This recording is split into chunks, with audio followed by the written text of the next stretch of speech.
Hello, cybersecurity students. My name is Juanita, and in this short video, we'll cover Fair Information Practice Principles, or FIPS, why they matter, and how they compare to laws like the GDPR, and practical ways federal agencies can use them to protect personal identifiable information, or otherwise known as PII.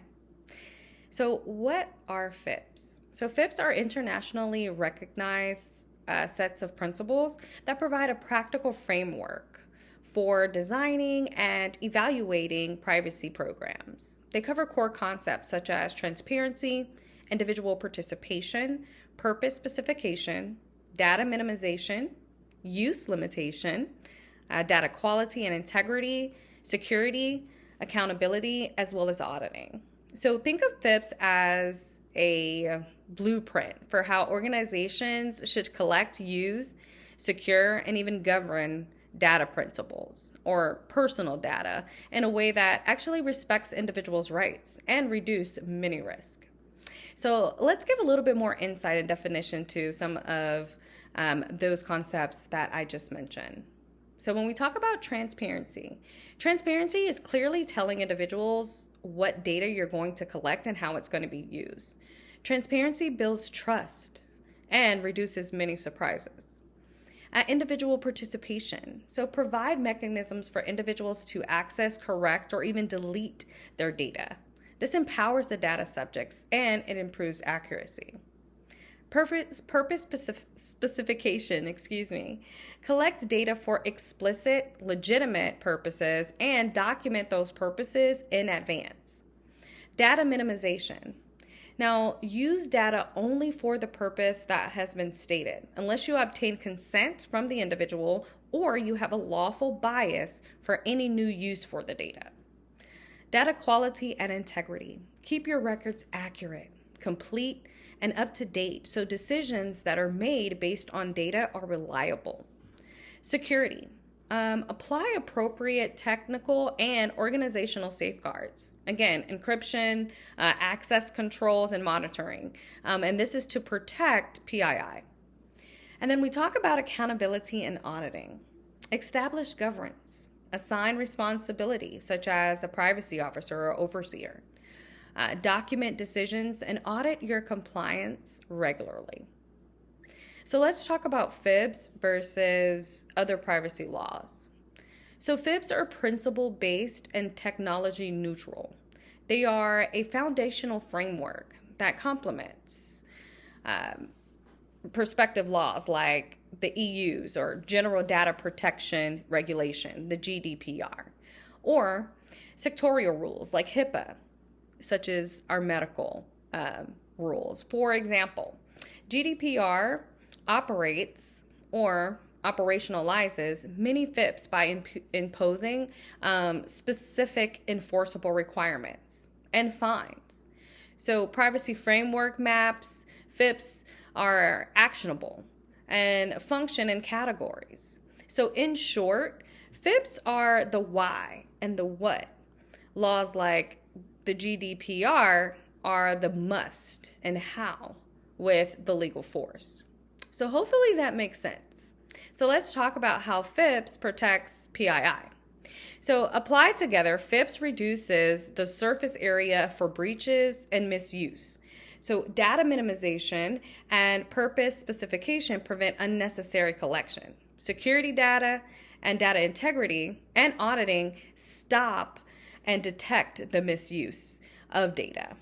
And transparency plus the individual participation enables an oversight and correction by subjects themselves. So this layered approach, prevention, protection, and detection, is supported by the privacy design. And research shows that to reduce both incidents and regulatory penalties, this is a great framework to do so.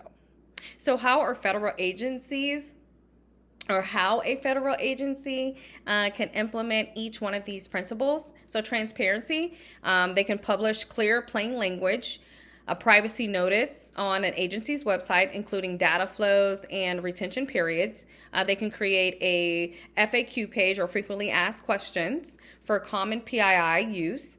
Also for individual participation, They can provide an online portal where citizens can request access and correction or deletion. They can even have like a log or a report, and for have a log or a report response times as well. Data minimization. So use intake forms that limit like the fields to only essential information, and can also be used for analytics or data sets. Use limitation. So enforce strict contractual clauses and purposes. You can do those checks before sharing data with third parties and research partners.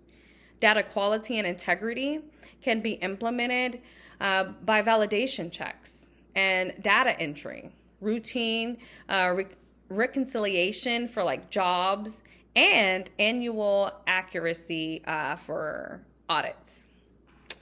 And then when we talk about the security, so apply tiered security controls, encryption at rest and transit, least privilege access, multi-factor authentications, continuous monitoring, and incident report playbooks. Again, all of this can be used in a way for agencies to be able to implement each one of these principles. So in closing, let's talk about a few takeaways. FIBBS are practical, actionable, and compatible with modern privacy laws. For cybersecurity professionals such as ourselves, applying FIBBS means designing systems that are respectful of rights and resilient against risk. Integrity is of the utmost, and also integrating FIBBS within a framework like NIST's privacy framework, operations, privacy help agencies, and things of that nature are all ways that we can promote making sure that we follow these privacy laws. So I really appreciate you for watching, and if you like, please reach out to me if you have any other questions regarding FIBBS and how government agencies can use them to protect PII. Thank you so much.